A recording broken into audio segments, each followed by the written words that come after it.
City of Stevens Point Redevelopment Authority meeting, recorded November 9, 2022.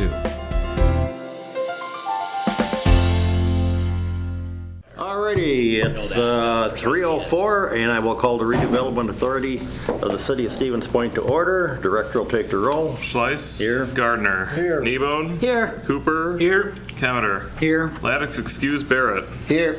We have a quorum.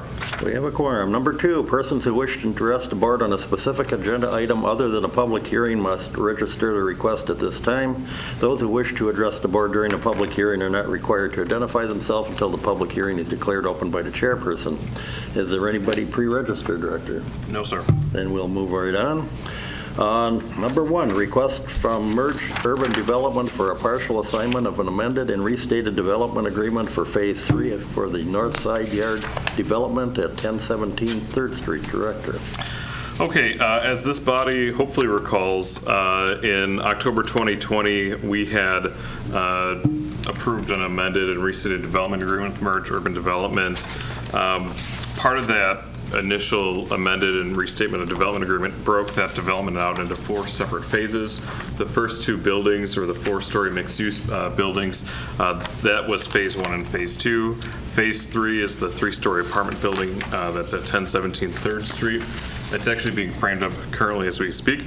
As part of kind of a regular process of development, the developer is asking to assign the expected pay-go incentive to the bank as collateral for this specific building. There's really no financial impact to the city, but because the Redevelopment Authority is party to that development agreement, you do have to consider it as well. I would recommend approval as presented. The Finance Committee and City Council did approve this last month at their round of meetings. More than happy to answer any other questions that the body may have. All right, I'll open it up for discussion. Questions, comments, motions? Gene?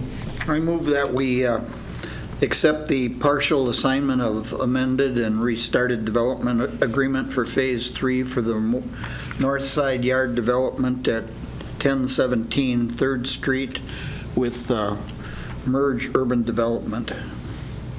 We have a motion. Do we have a second? Second. Jim? Second. Discussion. Seeing none, Director will take the roll. Schleiss. Aye. Gardner. Aye. Kneebone. Aye. Cooper. Aye. Kemeter. Aye. Barrett. Aye. 6-0. Motion approved. Number 2, request from Opera House LLC for a second amendment to the development agreement for the property at 1124 Main Street. Director. This last summer, we had approved a first amendment to the development agreement with the Opera House LLC. This is the former Fox Theater development project. Due to supply chain, labor shortages, and overall challenges in redeveloping a 100-year-old property, they're asking for another extension for their date of compliance. Originally, we had essentially said, okay, well, we'll give you until the end of 2022 to complete the project. They're now asking to go through December 1st of 2023. The city does have a clawback provision in that development agreement where you could take the property back for consideration of $1. I don't want the Fox Theater back. I don't know about you folks, but I'll give you $1. We can restore it. We can restore it. you could restore it, the redevelopment authority. Staff does recommend approval as proposed. We did reiterate to the developer the last time we met with them that this needs to be done and that the city is not interested in any further extensions. They are feeling more confident they'll be done by the December 1st, 2023 deadline. Open up for discussion. Motions? I'd move approval of the amendment as presented. I have a motion by Dave. I'll second. Okay. Second? Yep. Anyone to? Yes. Yep. Any discussion? Director will take the roll. Schleiss. Aye. Gardner. Aye. Kneebone. Aye. Cooper. Aye. Kemeter. Aye. Barrett. Aye. 6-0. Motion carries. Number 3, request from community development staff on the housing modernization loan program. Director. I will pass this one over to Chris. Thanks, Director.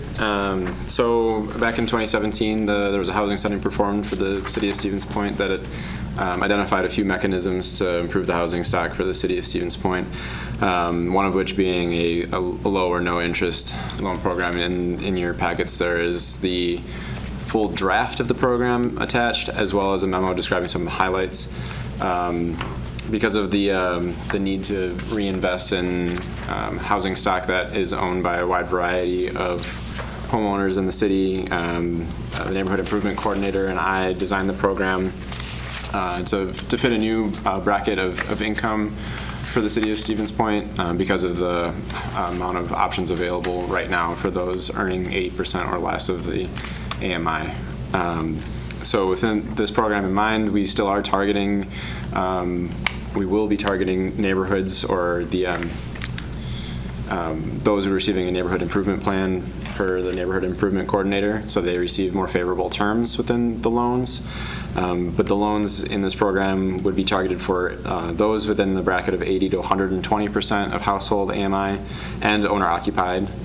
We'd offer loans at a 2% interest rate, with a 1% interest rate being offered up to those neighborhood improvement areas. A maximum loan of $35,000, which after much communication with the cities of La Crosse and Wausau, recommended are moving up our minimum or maximum from $25,000 to $35,000 because of the rising cost of labor and supplies. And let it be noted that the city of Wausau was extremely helpful in helping us design the program to where we have it right now. We owe a lot to them. Also in this, we would allow for the title review and recording fees to be rolled into the loan. City staff would be managing all of the loans that would be distributed in the city. And because of that, our Treasury requested that one last final detail before we are ready to publish is to select a loan servicing software. We have demonstrations scheduled with 3 separate servicers, so that way we can have that ready to go for launch. And I think the last item that the neighborhood improvement coordinator and I wanted to bring for any sort of feedback before your approval is a potential deferral for those who experience an emergency or need to pause payments. We had recommended a one-time 6-month deferral of loan payments. But if there is any other discussion by this body to modify that term, we would appreciate your guidance. Otherwise, we're looking for an approval to kick this program off as soon as we have a software chosen. Questions? Do you have something, I'm not deferral, do you have something in place it's a tough situation to ask for proof of something that happens. Do you have something in place to do that? Or, because where I'm going with that is you don't want people to just say, well, I don't want to make payments for 6 months. Mm-hmm. How do you avoid that? How do you avoid the vacation? How do you avoid the vacation? Sure. We don't have something in right now, but I can take that back to reconsideration. Yeah, and I wish I had a suggestion. I don't. That's a tough, because I know when COVID hit and your Fannie and Freddie loans, no one had to prove anything. You just had to ask for a deferral. So are there people that took advantage of that? Sure. Mm-hmm. What did that really do? I don't know. Sure. I'm just food for thought. Interest will still accrue over that 6-month period, Mm-hmm. right? Yeah. So the one thing that we have identified for that is we would connect those participants within the program with a loan to, we would connect them with the UW extension and their credit team. There's a team of folks that we can connect with to help them financially plan based on their emergencies or problems. Sure. The question about, there are a couple questions. Do you have any provision that people, if they move out and start to rent the property, is there going to be an acceleration of any payments? Only for home sales, we have not included anything for rentals, but we can. So this I is, want to consider, is there, you're still meeting the incentive, the purpose of the program, which is improving the property. Mm-hmm. Now they become landlords instead of tenants, instead of owners, and there might be some nuance there you want to think about. The other one is, what are you going to do about loan-to-value ratios? If they've already got a mortgage on it, what kind of ratios are you going to be looking at before you decide to make a loan? Yep. So we've been working with the city of Wausau and the city of La Crosse to verify best practice. So we have a table to establish what the value of the property is and how much we will loan out. Okay. So I wasn't saying that. People have a loan on the property. Now you're going to be in a second position. Correct. So let's take round numbers. It's a $150,000, $200,000 house. They've already got a mortgage on it that's valued at $130,000 because there's been some appreciation. They want to get a loan from you from $30. Now you got $160. You're starting to approach the value. If they have to do an emergency sale, you're in second place. You lose. I mean, that's my question. How much loan are you willing to give out on a property based on its value? And are you going to use market value? You're going to use assessed value? What are you thinking in those terms? Sure. We'd be using assessed value. Okay. Which is, we're going to reassess next year, but typically that's fairly low. Sure. Okay. We'd be using assessed value, and I could pull up the calculation that we have for you for that dollar amount the maximum loan value that we would send out. Well, okay, but you're telling me you're going to make a loan based on the value of the property. Well, You'd max out at $30,000 based on the value of the property. based on the maximum, I guess, the equity that they have in the property as The well. equity, all right, that's what I'm asking. Yeah. All right, so you're going to do it based on the value minus whatever debt they've got. Correct. Equals the value, okay, Yeah. all right. And I don't know what that number is, but that's how you're going to approach it. Other questions? Gene? How much do we have available in this loan fund? We have $100,000 set aside for this program. So that's 3 homes. 3 loans. Yeah, and we replenish that annually. Do you have any provisions in it when the project turns into a can of worms? Because we ran into that a lot at CAP. And you would go into this thinking it was going to take $30,000, and then you find out that the foundation is completely unstable. And you couldn't see that in the initial kind of look at it. Are we going to just leave them with that, or are there provisions to extend additional funds to correct that?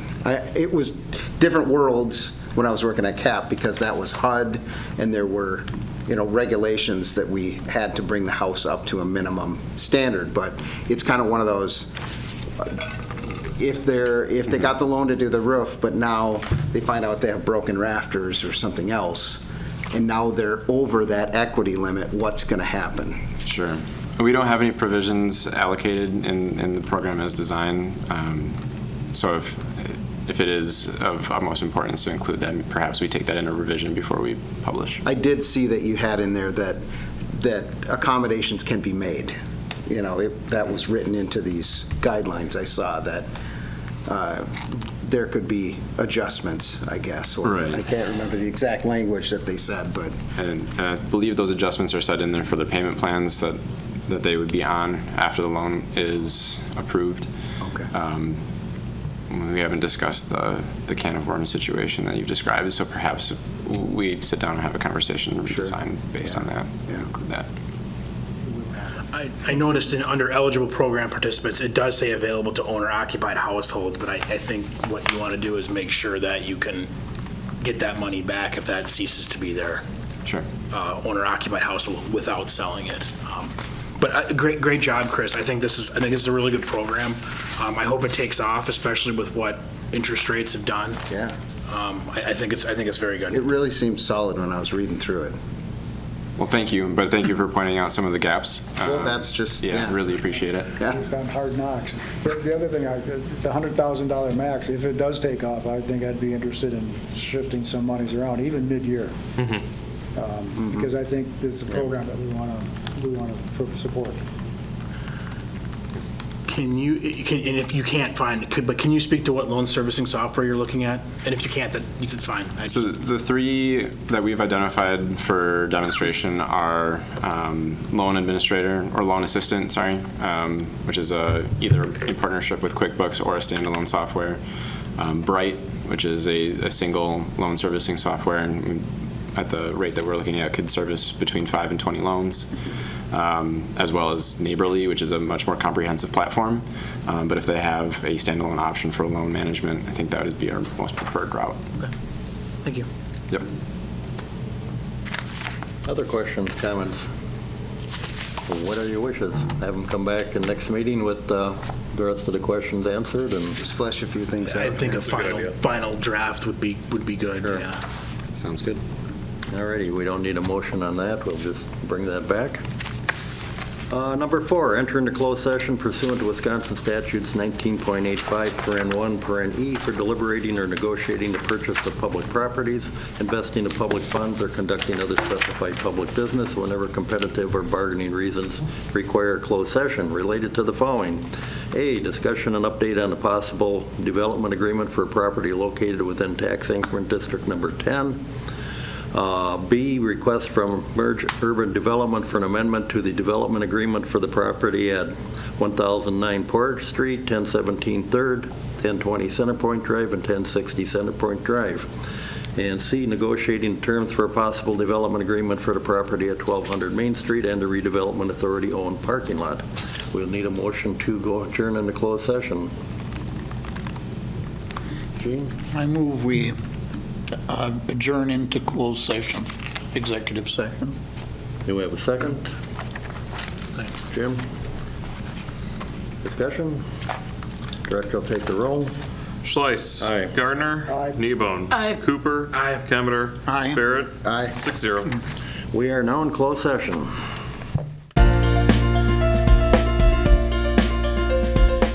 A video of this meeting is available for viewing on the city's website, stevenspoint.com/videos.